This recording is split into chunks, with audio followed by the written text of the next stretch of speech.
Good morning, class 9 students, and welcome to another online physical science class. So, here I am continuing measure weight. So, here first I am starting with common balance. What is common balance? Common balance is a balance which has each arm suspended. The unknown mass is placed in one arm and the known mass in another until they both become equal. Therefore, this balance works on the principle of movement of weights. When the weights become balanced, equilibrium is attained. See the first diagram. Weights are there and obviously another weights are there. Known weights and unknown weights. Both are there. So by using known weights, you have to find out the weights of the unknown one. Okay. So what is the use of common balance? Common balance is used to find unknown mass by using known standard masses. By adjusting leveling screw, the plumb line is brought just above the pointed projection on the balance. The beam is raised using the lever and checked that the pointer swings equally on either side of the zero mark. What is the use of common balance? Common balance is used to find unknown mass by using known standard masses. Obviously, another diagram is there. I am going to describe this diagram. Please listen to me carefully. The quantity of matter contained in a body is called its mass. In the laboratory, we measure the mass of a body usually with a common balance. Actually, we find the mass of the body by comparing its mass with mass of some standard weights. The essential parts of the common balance are as follows. First one is balance beam. See, the beam is there in the diagram, beam. So first one is balance beam we are talking about. It is a rigid horizontal beam made of metal. A knife edge made of agate is fixed at its center and the beam remains horizontal with the knife edge resting on a horizontal agate plate fixed on the top of a vertical pillar. The pillar can be raised or lowered inside a hollow pillar by turning the lever handle. Pillar is there in the diagram. You can see pillar is there and beam is also there. Now the second one is stirrups. See, stirrup is also there. So a balancing screw is also there, which is actually balancing the beam. So at the two ends of the balance beam, there are stirrups, which carry scale pans. The length of the balance beam from the fulcrum up to the stirrups on each side is called the arm of the beam. The lengths of the arms on two sides must be equal. So balancing screw is there, pillar is there, both sided pan is there upon which we used to keep the known and unknown weights. Okay, next one is pointer. See, scale and pointer. In the diagram, one thing is there, scale and pointer. At the middle of the balance beam, there is fixed a pointer with pointed lower tip. When the beam swings freely, the lower end of the pointer moves to and fro along a small scale. In the rest position, the pointer rests on the zero mark of the scale. Now, hope so you have understood what is the actual use of the pointer. Now, the next one is lever. There is a lever arrangement attached to the base of the balance and with its help the balance beam can be raised or lowered. You see, leveling screw is there also at the base. Now scale pans. From the stirrups attached at the ends of the balance beam hang two pans of same weight which are known as scale pans. pens are there. Plumb line, to see whether the pillar is vertical or not, there is a plumb line. Okay, it is also there, plumb line. Now last one is glass case. The whole balance is kept inside a glass case to prevent disturbances due to wind while weighing a body. This is not in this diagram, but generally in the laboratory, the total common balance is to place within a glass case, so that at the time of weighing, no air can disturb the total process. Okay. Now the next important thing is weight box. Fractional weight box is a box that consists of measuring tools such as forceps, rider and weights, ranging from smaller to greater weights such as 50 gram to 1000 gram or 200 milligram to 2000 milligram. Fractional weight box is used in chemistry and physics laboratories for accurate measurement. A clear diagram of weight box has been given. So a wooden box for holding weights and called weight box is supplied with each balance.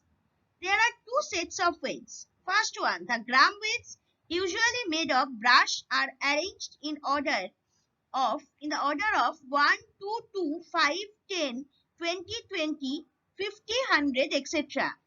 And the second one, the milligram weights, usually made of aluminium, are arranged in the order of 5, 10, 20, 20, 50, 100, 200, 200, 500, etc.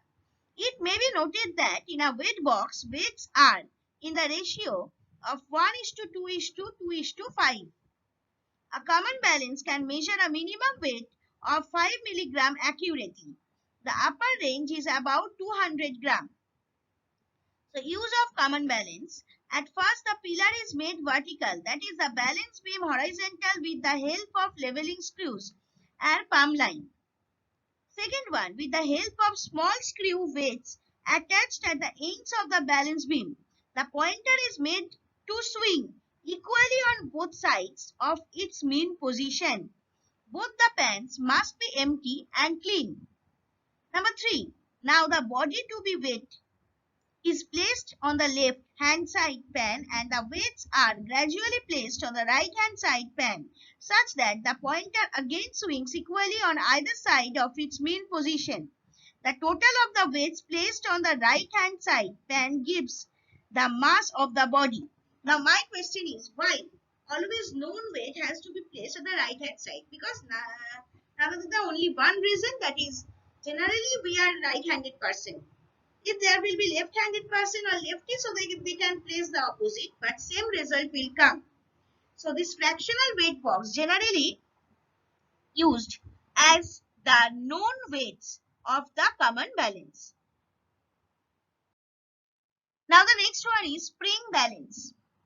Main use of spring balance are to weigh heavy loads such as trucks, storage silos, and material carried on a conveyor belt. They are also common in science education as basic accelerators. They are used when the accuracy afforded by other types of scales can be sacrificed for simplicity, cheapness, and robustness. A spring balance or Newton meter is a type of weighing scale. They are commonly used to measure the force exerted on an object. This force is usually measured in newtons and is essentially the weight of an object. The weight of an object is a measurement of its mass, x, gravity. That is, W is equal to m into g. W is the weight, m is the mass, and g is the acceleration, gravitational acceleration. See, a clear diagram of spring balance has been given. The weight of a body is the force with which a body is attracted by the earth towards its center.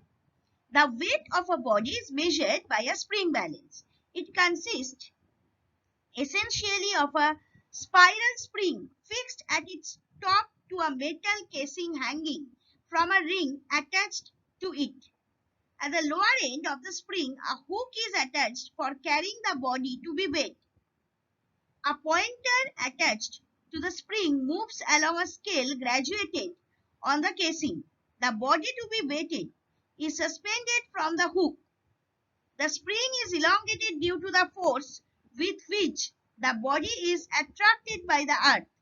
The position of the pointer on the scale gives the weight of the body.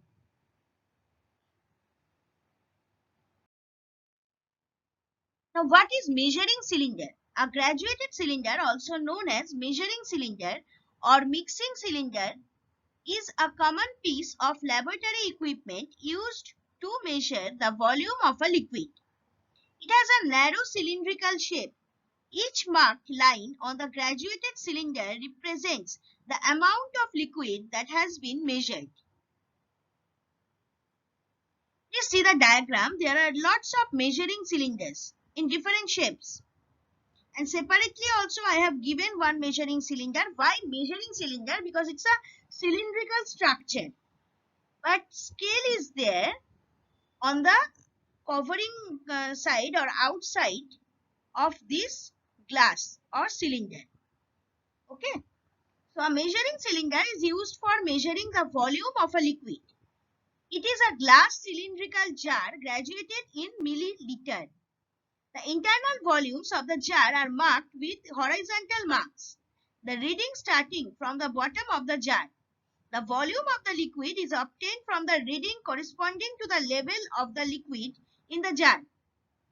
While taking reading of liquid level, the eye is kept tangential to meniscus surface of the liquid to avoid error due to parallax.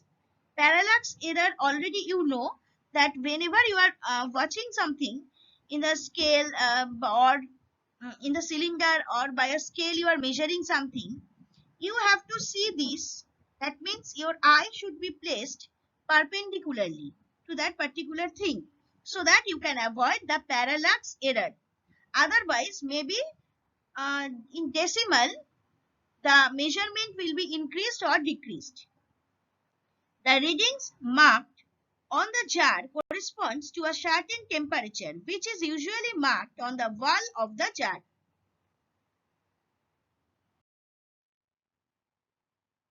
Now we are discussing about clock and stopwatch. Wall clock is a clock mounted on a wall.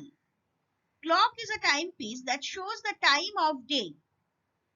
Stopwatch is a special watch with buttons that start, stop, and then zero the hands, used to time races. Those numbers move much faster because they are the hundreds of seconds used. Combine the number for your full time used. For instance, 11:14:01 would be 11 minutes 14 seconds and 0 hundredths of a second. Some stopwatches also offer lap times in which a second button is pressed to measure each lap completed. The time is measured by a clock and small time interval is measured by stopwatch. So, stopwatch resembles a pocket watch in appearance. On pressing a knob, the watch starts and it stops when the knob is pressed for the second time. From the positions of the hands and the time interval is obtained. This watch can measure a time interval of 1/10 of a second accurately. The watch is used in sports, scientific work, etc. for measuring time. Nowadays, you can use it in your mobile also. Just you have to start it and after completing the work, you have to stop this. So you can get the exact accurate timing with these hundreds of seconds. Now the last but not the least, pendulum clock. A pendulum clock is a clock that uses a pendulum, a swinging weight, as its timekeeping element.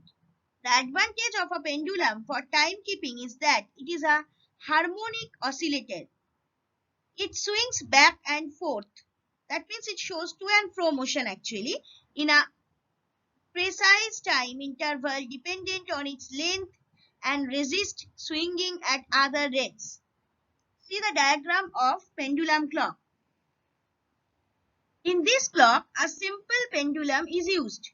At a particular place, a pendulum of given length takes fixed time to complete one oscillation, that is, starting from one extreme position and coming back to that position, that is to and fro motion. This time is called the time period of the pendulum. A second pendulum is that whose time period is 2 seconds. In a pendulum clock, such a seconds pendulum is used. With the help of a coil, spring, a gear, that is a tooth wheel, is rotated. A seconds pendulum regulates the speed of this gear being connected with it. Due to this regulated rotation of the gear, the hands of the clock being attached with its turns over a graduated circular dial and indicates the time. The spring requires to be wound after regular interval. Students, for any doubts or queries, please email me at sudeshna1.sma@outlook.com. Even you need to send your regular physical science assignments in this given email ID. So please send me the worksheet properly.